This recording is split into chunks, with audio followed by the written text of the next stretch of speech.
On se retrouve pour un petit vlog lecture. Je voulais vous vlogger parce qu'en fait je me commence à Cotard et vu qu'il y a genre 5 tomes, les 2 tomes qui arrivent fin d'année et début d'année prochaine, je me suis dit que ça valait le coup de faire un petit vlog lecture. Donc je sais pas comment je vais faire parce qu'il y a 5 tomes et je sais pas combien de temps je vais mettre à lire les tomes. Donc je pense que je vais peut-être faire un vlog lecture par tome, je sais pas. En tout cas, aujourd'hui, je vais commencer le tome 1. Je me suis mis une petite musique à la télé et je vais lire tranquillement.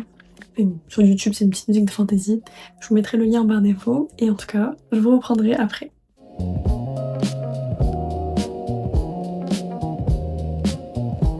Bon, j'ai lu les 4 premiers chapitres du livre. Pourtant, je me suis endormie, j'ai fait une sieste. C'est assez intéressant, c'est écrit à la première personne. Alors que Tranche-Glace, c'est écrit à la 3e, donc je savais pas. Bon, ma foi. Ça me dérange pas trop là parce que c'est quand même bien écrit. Et pour l'instant j'aime bien. Et là je me suis arrêtée quand du coup elle va se rendre dans le royaume des immortels pour sauver sa famille. Pour l'instant j'aime bien faire, ça c'est Nesta. Je trouve ça un peu une rageuse. Mais voilà. C'est le 2e jour de ma lecture, j'ai lu à peu près 4 chapitres en plus. Je vais continuer, parce que j'ai pas pu continuer hier parce qu'on était invités chez des amis donc j'ai pas beaucoup lu. Pour le coup là je vais lire la suite. Et là on a un peu une quête. On a un mal qui affecte les pouvoirs des immortels et qui potentiellement pourrait se déverser dans le monde des humains. Donc j'ai hâte d'en savoir plus, qu'est-ce qui va se passer, est-ce qu'elle va les aider, trouver ce bal, on sait pas, j'ai hâte de savoir. Là j'ai pris ma douche, je me suis mis dans le lit et je suis environ à la moitié du livre. Honnêtement j'aime beaucoup la relation que Fer et Tameline ils ont, même la relation que Tameline avec Lucien ils ont, je la trouve très mignonne. Néanmoins je suis à la moitié du livre, je trouve qu'il se passe pas non plus énormément de choses. Là j'en suis au point où elle se confie à Tamelin et elle dit qu'elle voudrait l'aider à enlever la malédiction, mais que bon bah elle peut rien faire, c'est une humaine quoi. Mais à part ça pour l'instant je trouve il se passe pas non plus grand chose à part l'évolution de leur relation. Je sais pas comment dire mais je trouve l'ambiance féerique pour ce tome.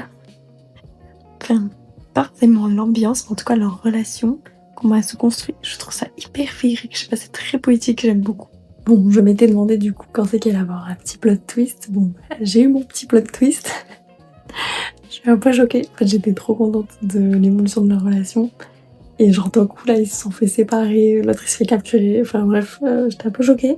Mais je vais lire la suite parce que du coup là, ça devient très très intéressant.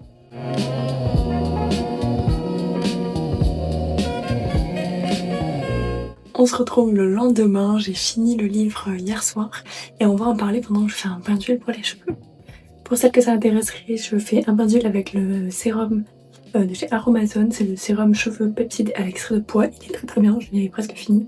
Et après je me suis un autre mélange d'huile que j'ai fait moi-même avec des huiles Aromazone. Donc je sépare toujours mes cheveux en deux d'abord, hop. Donc j'ai fini le tome 1 hier, honnêtement j'ai adoré, je l'ai complètement dévoré, hein, honnêtement. J'avoue qu'au milieu de l'histoire, je me demandais si genre il y allait avoir un dénouement, un plot twist et tout, parce que je voyais pas trop où ça allait. Et après j'utilise une petite brosse à aromate comme ça pour masser le cuir chevelu.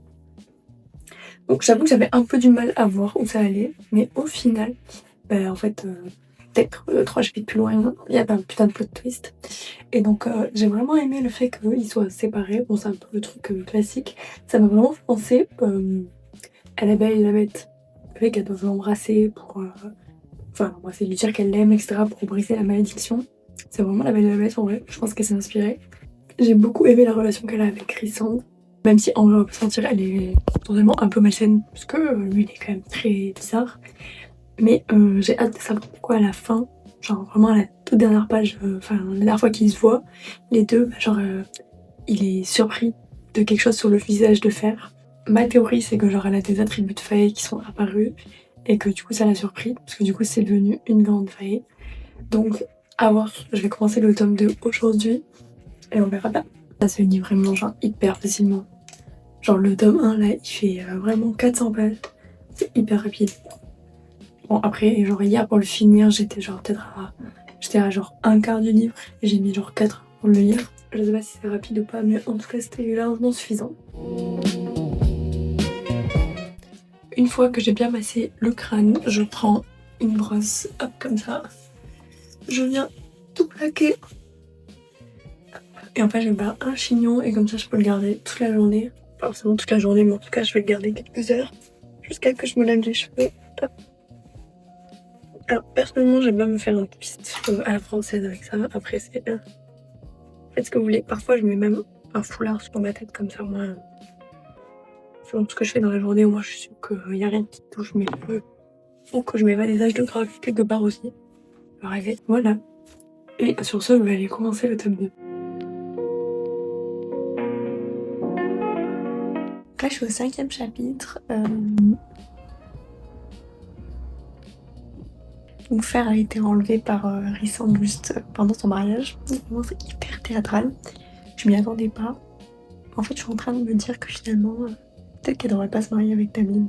En fait tous les deux ils sont hyper angoissés. Ils ont pas l'air d'avoir le lien d'âme sœur. Et je me dis que si vous c'est Rhysand d'un âme sœur. Donc, je sais pas, j'attends de voir. Bon je suis à 22% du livre. J'avoue que je comprends totalement faire qu'elle soit allée là chez Rhysand parce qu'elle est pété un plomb. Parce qu'en gros Tamlin il fait que genre... il veut la surprotéger, ce que je comprends. Mais en fait, il l'enferme complètement dans le palais et tout. Enfin, genre, il la retient un peu comme si elle était prisonnière. Du coup, là, elle a pété un plomb et elle est allée avec Rhysand. Et j'avoue, il a un côté un peu bad boy et tout. Un peu chelou, mais un peu drôle en même temps. Puis il s'inquiète pour elle et tout, c'est un peu mignon. Donc en vrai, j'ai hâte de voir leur relation, comment elle va évoluer, pardon. Et est-ce que finalement, elle va peut-être changer d'avis sur Tamlin, on sait pas. Parce que moi, je pense qu'il y a un terrible secret qu'elle est pas au courant. Parce que Rhysand il a dit qu'il avait été emprisonné pendant 50 ans à la cour de printemps. Donc je pense qu'il est pas tout blanc.